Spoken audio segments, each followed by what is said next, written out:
cœur de Taipei, une silhouette se dresse. Défiant les nuages et les tempêtes, le Taipei 101, ou plutôt 101 comme ils le disent. Il doit son nom à ses 101 étages. À distance, depuis Elephant Mountain, il semble presque irréel, une tour de verre et d'acier de 508 mètres de haut qui émerge de la forêt urbaine.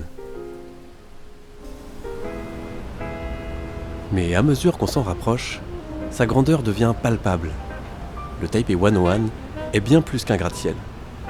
Sa structure évoque le bambou, symbole de croissance et de résilience dans la tradition asiatique. Rappelant les pagodes ancestrales, même les motifs gravés dans sa façade rendent hommage aux anciennes décorations chinoises, mêlant harmonieusement passé et futur. Sur le chemin du Taipei 101, je suis tombé sur une scène inattendue. Là, au milieu du tumulte de la ville, un maître de tai chi pratiquait, serein, comme si le temps s'était arrêté autour de lui. Curieux, je lui ai demandé la permission de le filmer. Il a accepté, mais à une seule condition, que je pratique avec lui. Alors, je suis loin d'être un expert, maladroit dans mes gestes, mais ce moment-là fut une parenthèse de calme et de complicité. Et puis, arrivé à ses pieds, on se sent minuscule, écrasé par l'immensité d'un monument qui semble défier les lois de la nature. Cette tour est un témoignage de l'audace, ou peut-être de l'arrogance des hommes, qui n'hésitent pas à griffer le ciel pour affirmer leur domination sur le monde. Depuis ses hauteurs, Taipei s'étend à l'infini. Une mer de béton et de verre où chaque immeuble raconte une histoire, où chaque rue vibre au rythme d'une ville qui ne dort jamais. Ici, on se sent un peu au sommet du monde.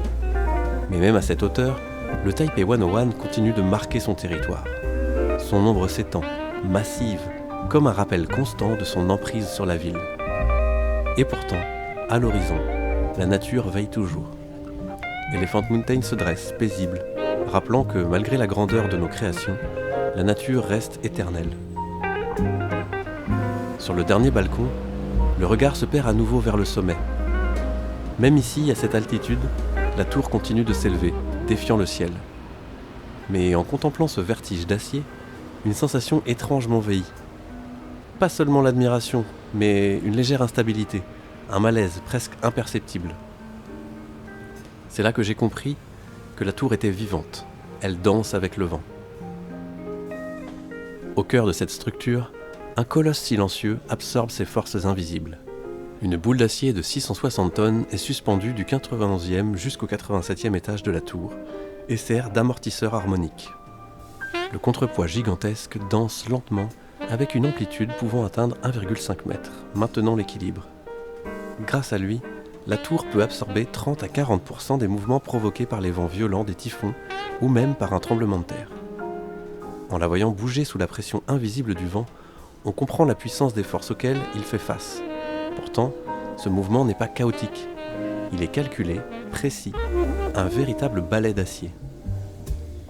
Ce spectacle m'a rappelé cet instant au pied de la tour avec le maître de tai chi. Comme lui, le Taipei 101 trouve sa stabilité dans le mouvement, transformant ce qui pourrait détruire en une leçon d'harmonie et de résilience.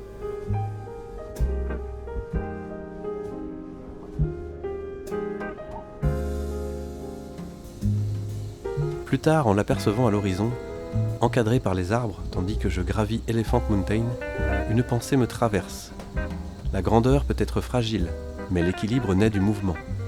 Et même au cœur du tumulte, il existe toujours un moyen de garder l'harmonie. Une leçon subtile, enseignée par 2 maîtres, l'un de chair et l'autre d'acier, en une seule et même journée.